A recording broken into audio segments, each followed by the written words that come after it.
Hello friends, मेरा नाम है शुभम राव और आप सभी को स्वागत है हमारे नए यूट्यूब चैनल स्टडी विथ एनआईटीएंस पे। मैं खुद एक एनआईटीएन हूँ और मैं एनआईटी रायपुर से बीटेक हूँ इलेक्ट्रिकल इंजीनियरिंग में। तो आज वीडियो शुरू करने से पहले मैं आपसे स्पष्ट रूप से कहना चाहता हूँ, अगर आप ये वीडियो देख रहे हैं तो प्लीज़ वीडियो को बिना स्किप करे आखिरी तक ज़रूर देखें, ठीक है? नहीं तो यूट्यूब मेरी वीडियो को सप्रेस कर देगा और व्यूज़ नहीं आएंगे आगे, ठीक है? अगर आप वीडियो पूरा नहीं देखते हैं, स्किप करके देखते हैं, तो प्लीज़ नेक्स्ट टाइम से इस चैनल पे आने की ज़रूरत आपको नहीं है, आप आओ ही मत, ठीक है?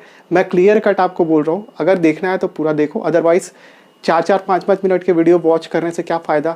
मैं 25 मिनट की वीडियो बनाता हूँ, ठीक है? नहीं देख सकते हैं तो भाई आप अपना जानो, इस चैनल में आने की ज़रूरत नहीं है। आप बहुत सारे दुनिया में चैनल हैं, जाके उनको देखिए, ठीक है? और हाँ, जो लोग मुझे फॉलो कर रहे हैं और चाहते हैं कि मैं इस तरीके के कंटेंट्स आपके लिए बनाते रहूं, तो प्लीज़ वीडियो को पूरा देखा करिए, बस मैं यही बोलना चाहता हूं, ठीक है? आपको अगर एसीएफ से रिलेटेड और कंटेंट्स देखने हैं तो आप प्लेलिस्ट में जाके चेकआउट करिए, नहीं तो उनका लिंक वीडियो के दौरान ऊपर में चलता रहेगा। आप वहाँ पे लिंक में टैप करके प्रीवियस लेक्चर्स देखिए पहले, इसके बाद इस लेक्चर में आएंगे तो आपको चीज़ें ज़्यादा क्लियर होंगी। मंडी निरीक्षण से रिलेटेड कंप्यूटर का वीडियो मैंने डाल दिया, पूरा 21 वीडियो का पैकेज। आप प्लेलिस्ट में जाके चेकआउट करिएगा, वहाँ पे मिल जाएगा, नहीं तो ऊपर आई बटन पे आपको वीडियो का लिंक मिल जाएगा, ठीक है? ज़्यादा से ज़्यादा लोग हमारे व्हाट्सएप सपोर्ट ग्रुप में जुड़िए। लड़के एवं लड़कियों के लिए अलग अलग ग्रुप है, ग्रुप में आइए, ग्रुप में ऐड होइए और सर्विसेज का फ़ायदा उठाइए। केवल आपको डिस्क्रिप्शन में जाके मेरा फेसबुक, व्हाट्सएप, इंस्टाग्राम और ट्विटर सारे के लिंक वहाँ पर दिए हैं। किसी में भी जाके अपना नाम with contact number and location तीनों चीज़ के साथ आप मुझे सेंड कर दीजिए, मैं आपको ग्रुप में ऐड कर लूँगा, ठीक है? आज हम लोग एक इम्पॉर्टेंट टॉपिक पढ़ने वाले हैं, जो कि है आपका जैव विविधता के संरक्षण की विधियाँ, ठीक है? ये इम्पॉर्टेंट टॉपिक इसलिए है क्योंकि इसमें हम लोग पढ़ेंगे नेशनल पार्क, बायोस्फीयर रिजर्व और ये सारी चीज़ें, ठीक है?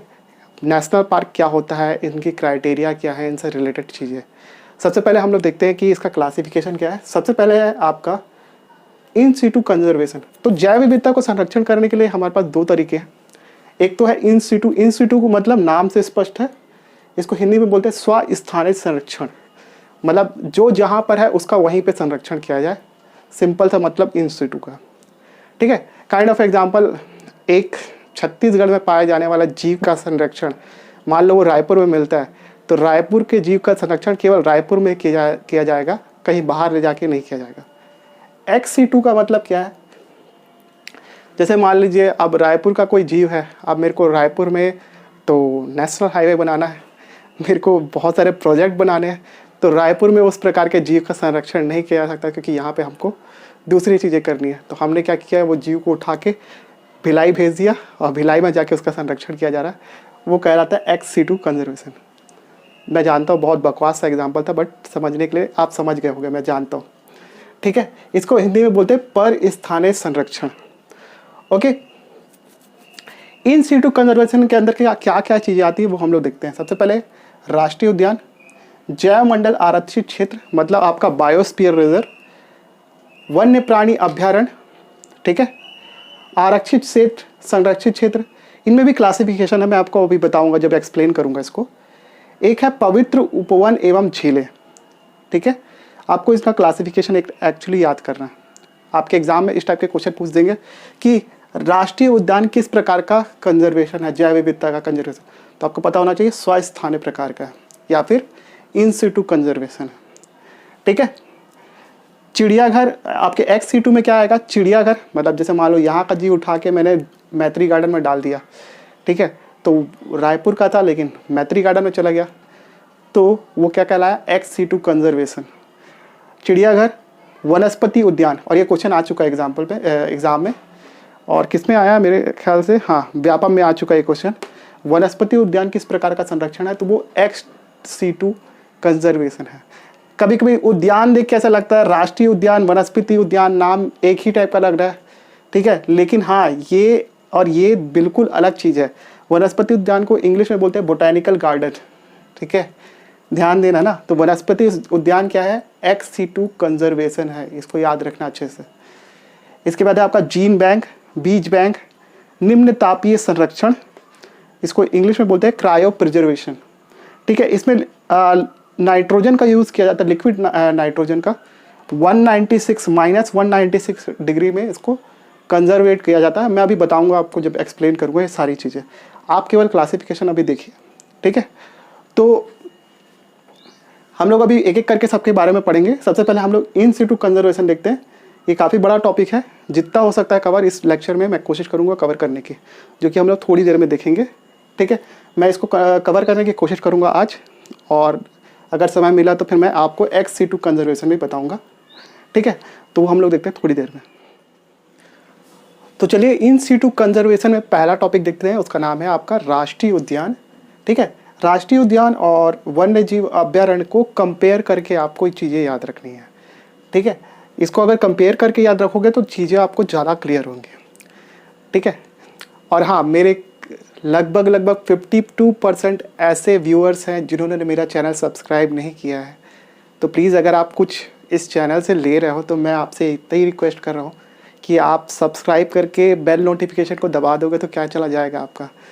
आपको मैं सेपरेटली वीडियो का लिंक नहीं भेजना पड़ेगा मुझे, और अगर आप अपना फ़ायदा चाहते हो तो मुझे थोड़ा सा फ़ायदा कराओ ना। और फिर डिमांड भी करोगे आप व्हाट्सएप पे मैसेज करके मुझसे कि सर मैथ्स पढ़ा दो, सर ये पढ़ा दो, वो पढ़ा दो। मेरे को बहुत सारे रिक्वेस्ट आ रहे हैं मैथ्स सब्जेक्ट पढ़ाने के। भाई मैं मैथ्स पढ़ा सकता हूँ और मैं बहुत अच्छा मैथ पढ़ा सकता हूँ, ठीक है। लेकिन उसके लिए क्या है, आपको मेरे को क्वेश्चन लिखवाना पड़ेगा। वो कैसे फॉर्मेटिंग करे मैं आपको क्वेश्चन लिख के दूँ, और मेरे उतने मैथ्स के व्यूअर्स नहीं हैं। अगर ज़्यादा व्यूअर्सशिप रहेगी तो मैं ऑब्वियसली मैथ्स का वीडियो ट्यूटोरियल डालूंगा। तो प्लीज़ आप कमेंट करके बताइएगा वीडियो के कि आपको मैथ्स पढ़ना है या नहीं पढ़ना है, ठीक है। और हाँ, लाइक कमेंट किया करो भाई, उससे भी वीडियो ग्रो होती है, ठीक। मुझे एक्सपीरियंस है इसलिए मैं आपको बता रहा हूँ। राष्ट्रीय उद्यान क्या होता है, अपने टॉपिक पे आते हैं। इसमें है कि राष्ट्रीय उद्यान, ये याद रखना पहला चीज़ कि राष्ट्रीय उद्यान और वन्य जीव अभ्यारण्य दोनों की घोषणा आपके राज्य सरकार करती है, ना कि भारत सरकार। इसको याद रखना, ठीक है। गलत करके मत आना एग्जाम में अगर पूछा तो। दोनों की घोषणा आपके राज्य सरकार करती है। राष्ट्रीय उद्यान की घोषणा एक एक्ट के तहत की जाती है जिसका नाम है वन्य जीव संरक्षण अधिनियम 1972, ठीक है। अधिनियम की डेट जरूर याद कर लेना, कब कौन सा अधिनियम पारित हुआ ये सब। पर्यावरण संरक्षण अधिनियम 1986 का, जैव विविधता अधिनियम आपके कौन सा है, 2002 का है, ठीक है। CGPSC में क्वेश्चन आ चुका है ये वाला। नहीं यार, नहीं पता तो प्लीज़ जाके देखो यार, क्वेश्चन आ चुका है इसलिए मैं बता रहा हूँ। आपको अधिनियम का डेट याद होना चाहिए, ठीक है। तो राज्य सरकार घोषित करती है एक अधिनियम के तहत 1972 वन्य जीव संरक्षण अधिनियम, ठीक है। अभ्यारण्य की घोषणा भी राज्य सरकार करती है, लेकिन राज्य सरकार को सबसे पहले वन्य जीव बोर्ड से अनुमति लेनी पड़ती है। लेकिन अगर मान लीजिए उस अभ्यारण्य के अंदर में कोई जलीय क्षेत्र आता है तो राज्य सरकार को भारतीय जलीय जीव बोर्ड की भी अनुमति लेनी होती है। क्लियर हुआ ये पॉइंट। अगर कोई आपके जलीय क्षेत्र नहीं आ रहा तो केवल वन्य जीव बोर्ड से आपकी अनुमति लेके आप किसी भी क्षेत्र को अभ्यारण्य डिक्लेयर कर सकते हैं, ठीक है। दोनों में कोई खास फर्क नहीं है, दोनों में यही है कि आपके फ्लोरास एंड फौनास का कंजर्वेशन किया जाता है। फ्लोरास मतलब आपके जीव जंतु, सॉरी फौना मतलब जीव जंतु, वनस्पति मतलब फ्लोरास, इनका कंजर्वेशन या संरक्षण किया जाता है, ठीक है। राष्ट्रीय उद्यान की खास बात होती है कि इसमें एक या एक से अधिक पारिस्थितिकी तंत्र हो सकते हैं। वन्य जीव अभ्यारण्य में किसी विशिष्ट प्रजाति या फिर कुछ प्रजातियों को, एक विशिष्ट प्रजाति या फिर कुछ और प्रजातियों का संरक्षण किया जाता है वन्य जीव अभ्यारण्य के अंदर, ठीक है। दूसरी चीज, राष्ट्रीय उद्यान में मानवीय क्रियाएं पूर्णतया प्रतिबंधित होती है। यहाँ ना तो आपको शिकार करने की अनुमति होगी, ना आदिवासियों को यहाँ पर से आपके जो भी वनोत्पाद है उनको संग्रह करने की अनुमति होगी, ना ही तो चराई या कटाई की अनुमति होगी, ठीक है। ये चीज़ याद रखना। जबकि अभ्यारण्य में ये सारी चीज़ों की अनुमति होती है। हालांकि इसमें शिकार करने की अनुमति अभ्यारण्य में भी नहीं होती है, लेकिन आपके मानवीय क्रियाकलापों की पूरी अनुमति होती है। लाइक आपके वन्य उत्पाद संरक्षण मतलब कलेक्शन, आपके चराई कटाई वाले काम जो भी है, वो सारे चीज़ों की अनुमति आपको वन्य जीव अभ्यारण्य में मिलती है, जो कि आपके इसमें नहीं मिलते, ठीक है। अब बुक में ऐसा दिया है कि पर्यटन की अनुमति इसमें होती है और इसके बारे में कोई डिटेल नहीं लिखा है, ठीक है। लेकिन राष्ट्रीय उद्यान में मेरे ख्याल से पर्यटन की अनुमति होती है। अगर आपको कुछ फैक्ट पता है तो मुझे करेक्ट करिएगा कमेंट करके, लेकिन मेरे को जहाँ तक पता है कि राष्ट्रीय उद्यान में भी पर्यटन की अनुमति होती है, ठीक। राष्ट्रीय उद्यान में वैज्ञानिक शोध एवं शिक्षा के लिए इस क्षेत्र का प्रयोग किया जा सकता है, ठीक है। अभ्यारण्य में तो वैसे भी फ्री रहता है, तो मतलब यहाँ पे भी किया जा सकता है, ठीक है। तो याद रखना, वैज्ञानिक शोध के लिए आपके मतलब मनुष्य अंदर जा सकते हैं उसमें, ठीक। कुछ फैक्ट वाले क्वेश्चन जो हम लोग बाद में पढ़ेंगे। अभी देखिए, राष्ट्रीय उद्यान और अभ्यारण्य को आप लोग मैं एक सेपरेट टॉपिक लूँगा जिसमें मैं आपको बायोस्फीयर रिजर्व, आपके जितने भी इंपॉर्टेंट नेशनल पार्क, उनमें क्या क्या चीज़ें हैं, सब चीज़ें मैं आपको क्लियर कराऊंगा। यहाँ पे मैं केवल आपको इसके बारे में बता रहा हूँ, ठीक है। बाद में एक पूरा टॉपिक, एक पूरा लेक्चर उसके लिए डेडिकेटेड रहेगा, तो आप टेंशन मत लो। मैं अभी यहाँ पे राष्ट्रीय उद्यान आपको नहीं बता रहा हूँ कौन सा राष्ट्रीय उद्यान कहाँ पर है और उससे रिलेटेड चीज़ें। छोटे मोटे फैक्ट दिए हैं, जैसे कि आपका पहला राष्ट्रीय उद्यान आपको पता होगा जिम कॉर्बेट नेशनल पार्क 1936 में बना था, और ये कहाँ पे स्थित है बताओ?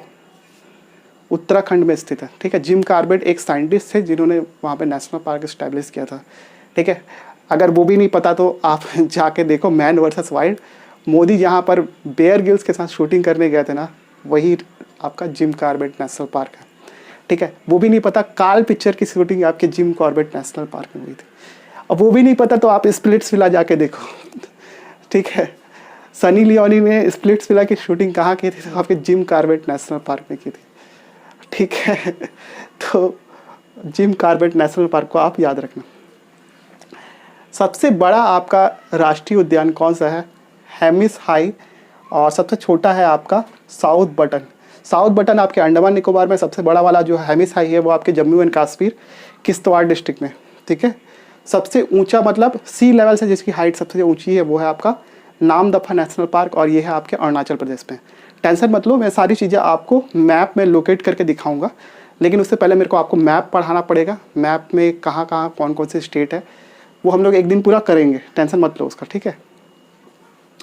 आपको छत्तीसगढ़ के पॉइंट ऑफ व्यू से भी इसको याद रखना है। छत्तीसगढ़ में कितने हैं नेशनल पार्क? बताओ बताओ।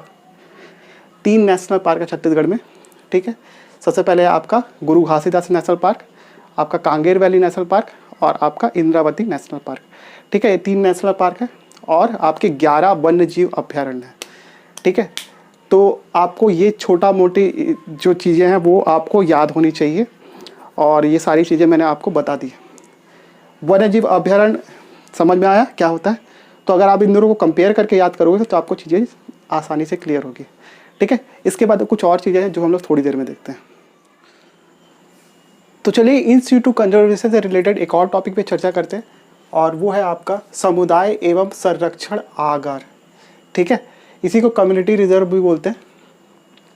अब देखो, सबसे पहले हम लोग देखेंगे समुदाय आगार एक डिफरेंट चीज़ है, संरक्षण आगार एक दूसरी चीज़ है। सबसे पहले आपका समुदाय आगार देखते हैं। समुदाय आगार में आपके इसकी भी घोषणा आपके राज्य सरकार के द्वारा की जाती है। पहला पॉइंट ये याद रखिएगा, ठीक है। क्या हुआ था, राज्य सरकार भारत सरकार ने जो ये अधिनियम बनाया था आपका वन्य जीव संरक्षण अधिनियम 1972, इसको 2002 में संशोधित किया गया था, और इसके तहत ही समुदाय एवं संरक्षण आगार बनाने की घोषणा की गई थी, ठीक है। अब इसमें दोनों में डिफरेंस है, उसको थोड़ा सा देखना। समुदाय आगार में क्या होता है, किसी भी व्यक्ति या फिर आपके संस्था, ठीक है, मतलब प्राइवेट बॉडी, व्यक्ति या फिर संस्था के द्वारा ऑक्यूपाइड ऐसा क्षेत्र जहाँ पे आपके फ्लोराज एवं फोनास की काफ़ी विविधता मिलती है। जैसे मैं हूँ और मैंने मान लो एक ठो प्लॉट खरीद लिया, कहाँ पर? गुरु घासीदास नेशनल पार्क के पास में। बाद में क्या हुआ, शेर भाग के मेरे प्लॉट में आके रहने लग गया, ठीक है। शेर के साथ और भी सारे जीव जंतु आके रहने लग गए। मैं जब जाके देखा तो फिर मेरे को लगा कि यार यहाँ पर तो शेर वेर आ गए करके, ठीक है। तो मैं राज्य सरकार को बताऊंगा कि हमारे जो प्लॉट में शेर वगैरह आ गए। तो ये क्या हुआ, एक व्यक्ति के द्वारा ऑक्यूपाइड एक एरिया है जहाँ पे जैव विविधता पनप रही है, ठीक है। तो ऐसे लैंड का ऑक्यूपेशन कौन करता है? आपके राज्य सरकार करती है, और उसको समुदाय आगर बना देती है। क्लियर हुआ ये पॉइंट? मेरे ख्याल से क्लियर हो जाना चाहिए। ठीक है, तो समुदाय आगर आप समझ गए। संरक्षक आगार जो है वो थोड़ा सा डिफरेंट है। संरक्षण आगार क्या होता है? इसमें राज्य सरकार का कोई भूभाग, ठीक है, राज्य सरकार का कोई भूभाग जो कि आपके किसी अभ्यारण्य या फिर नेशनल पार्क से लगता है, ऐसे क्षेत्र को राज्य सरकार क्या करती है? आपके संरक्षण आगार घोषित कर देती है। ठीक है, इसका जो प्रबंधन है वो आपके एक बॉडी करती है जिसका नाम है CRMC। ठीक है, कंजर्वेशन रिजर्व, और ये क्या है? कंजर्वेशन रिजर्व और आपके मैनेजमेंट कमेटी, इसका पूरा नाम है।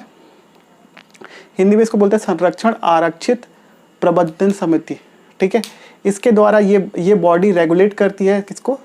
आपके ये समुदाय एवं संरक्षण आगार को। ठीक है, ये याद रखना। एक और फैक्ट, भारत के तमिलनाडु के तिरुनेलवेली में पहली बार कम्युनिटी रिजर्व पहली बार बनाया गया था। ठीक है, ये मतलब कम्युनिटी रिजर्व मतलब आपका समुदाय आगार। ठीक है, तो ये आपको एक फैक्ट ये जोड़ना है अपने उसमें। इसके बाद है आपका समुद्री संरक्षित क्षेत्र। ठीक है, अब ये थोड़ा सा इसको ध्यान में रखना। अभी तक हमने पढ़ा जो भी सब चीज़ थी वो राज्य सरकार घोषित कर रही थी, ये है वो केंद्र सरकार घोषित करती है। ठीक है, समुद्री सीमा के जल भराव से लगे हुए ऐसे क्षेत्र जहाँ पर पाई जाने वाली वनस्पतियाँ या फिर वन्य जीव, ठीक है, वो हमारे महत्व के हों। जैसे कि आपका ले लेते हैं ये सुंदरबन। ठीक है, सुंदरबन के इलाकों में जो मैंग्रोव वनस्पतियाँ पाई जाती हैं, ठीक है, या फिर आपके कच्छ के इलाकों में जो मैंग्रोव वनस्पति पाई जाती है, ठीक है, उनको भारत सरकार समुद्री संरक्षित क्षेत्र घोषित कर सकती है। इसके अलावा आपका जैसे कि आपके ओडिशा के तट पे, ठीक है, ओडिशा के तट पे आपका सर्दियों के मौसम में ऑलिव रेडली टर्टल बाहर आता है, मतलब तट से बाहर, मतलब पानी से बाहर आ जाता है और वहाँ पर जाके रेत में अपने अंडे देता है। ठीक है, और वो पूरा क्षेत्र प्रतिबंधित है।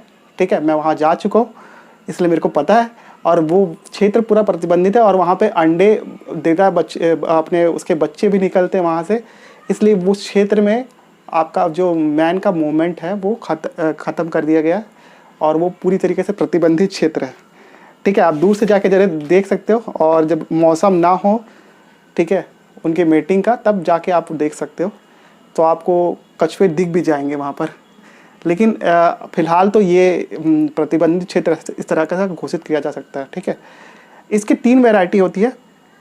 इसका पहला भाग जो होता है वो ऐसे एरिया को प्रतिबंधित क्षेत्र समुद्री संरक्षित क्षेत्र घोषित किया जाता है जो किसी नेशनल पार्क या फिर सेंचुरी से लगे हों। ठीक है, जैसा कि आपको मैंने बताया, कच्छ की खाड़ी एक नेशनल पार्क भी है आई गेस, और वहाँ का जो क्षेत्र है, जो वहाँ की मैंग्रोव वनस्पतियाँ, उनको संरक्षित क्षेत्र के अंतर्गत, समुद्री संरक्षित क्षेत्र के अंदर घोषित किया गया। सेकंड है आपका, दूसरा वर्ग है इसका, समुद्री द्वीपों का पारितंत्र। ठीक है, वहाँ की इकोलॉजी को कंजर्वेशन करने के लिए ये सेकंड इसका क्लासिफिकेशन है।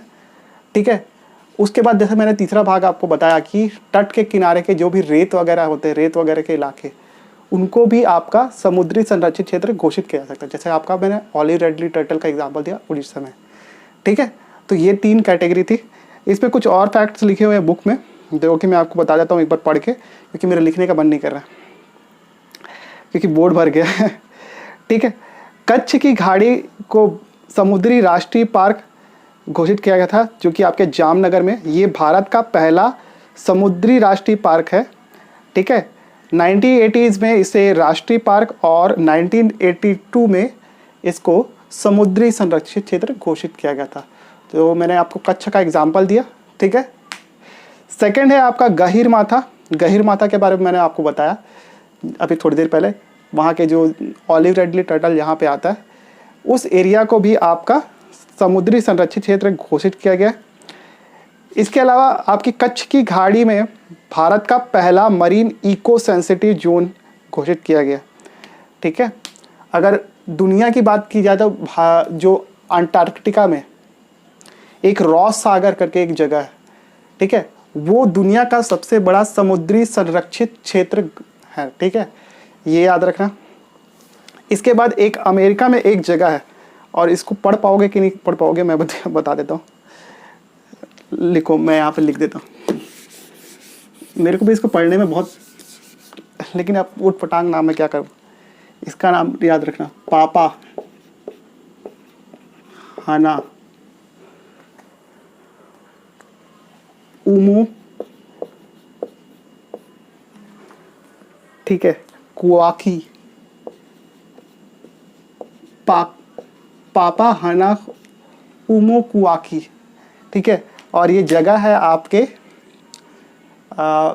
अमेरिका के हवाई द्वीप के पास, ठीक है। हवाई द्वीप जैसा कि आपको पता होगा कि पूरा वहाँ पर आपके बहुत सारे ज्वालामुखी है, उसके एरिया को घोषित किया गया है आपका, उसका नाम है पापा हाना उमो कुआकी, और बराक ओबामा ने इसको उस एरिया को आपका समुद्री संरक्षित क्षेत्र घोषित किया था, ठीक है। और ये वर्ल्ड का दूसरा सबसे बड़ा आपका समुद्री संरक्षित क्षेत्र है, ठीक है। भारत का सबसे पहला कौन सा था, कच्छ का राष्ट्रीय उद्यान में, जो उसके आसपास के मैंग्रोव और वनस्पतियाँ हैं उनको पहला समुद्री संरक्षित क्षेत्र घोषित किया गया था भारत में, ठीक है। अब ये वर्ल्ड की बात कर दी मैंने, ठीक है। इसके बाद है आपका पवित्र उपवन, ठीक है, और इसको मैं फटाफट से बता देता हूँ। पवित्र उपवन मैं आपको ओरली बता देता हूँ क्योंकि मेरे लिखने का मन नहीं कर रहा है, क्योंकि वीडियो बहुत बड़ी हो जाएगी। पवित्र उपवन कैसा क्या होता है कि मतलब प्रकृति को देवी के रूप में मानते, जो हमारे ट्रेडिशन है, ठीक है, और उस आधार पर किसी क्षेत्र का संरक्षण किया जाना, ठीक है। तो पवित्र उपवन में भारत में कौन कौन से एरिया हैं आपको मैं बता देता हूँ। उत्तर पूर्व हिमालय क्षेत्र, पश्चिमी घाट, पूर्वी घाट, तटीय क्षेत्र, केंद्रीय पठार मतलब आपका सेंटर प्लेटू, आपका पश्चिमी मरुस्थल, ठीक है। और यहाँ पे बहुत सारे फ्लोराज एंड फौनास का प्रोटेक्शन किया जाता है, ठीक। तो IUCN ने इसकी एक डेफिनेशन दी है, वो मैं बता देता हूँ आपको। पवित्र उपवन प्रकृति की आराधना का एक रूप है। वस्तुतः पवित्र उपवन ऐसे क्षेत्र होते हैं जिन्हें लोगों की आस्था एवं प्राकृतिक लगाव के कारण संरक्षित किया जाता है, ठीक है। तो आपको ये चीज़ें याद रखनी है। अब लोगों की आस्था तो आस्था है, लेकिन आपको चीज़ों को किस भाग में याद करना है कि उनके क्लासिफिकेशन को याद रखना। ये जो पवित्र उपवन वाला क्लासिफिकेशन है उसको याद रखना। पवित्र उपवन एवं झीलें, ठीक है, प्रकृति को देवी के रूप में मान के हम लोग किसी क्षेत्र का कंजर्वेशन करते हैं, उसको कहा जाता है पवित्र उपवन, और यही IUCN ने भी डेफिनेशन दी है, ठीक है। तो मैंने आपको जो एग्जाम्पल दिए हैं वो आप एग्जाम्पल एक बार लिख लीजिएगा, अगर उसमें से कोई आया तो आप मार दीजिएगा, नहीं तो इसका कोई उतना खास मेरे को इम्पोर्टेंस लगता नहीं है, ठीक है। और इसके आगे की चीज़ें मैं पढ़ाता, बट बायोस्फीयर रिजर्व को पढ़ने के लिए आपको उसकी पहले चीज़ तो उसके कार्य के बारे में जानना पड़ेगा, उसके बाद उसमें जो अलग अलग सेक्टर बने होते हैं उसके बारे में जानना पड़ेगा, क्योंकि ये सब आपके मेंस में भी आ सकता है और हो सकता है कि अगर अंदर का क्वेश्चन मारे तो वहाँ से मारेगा।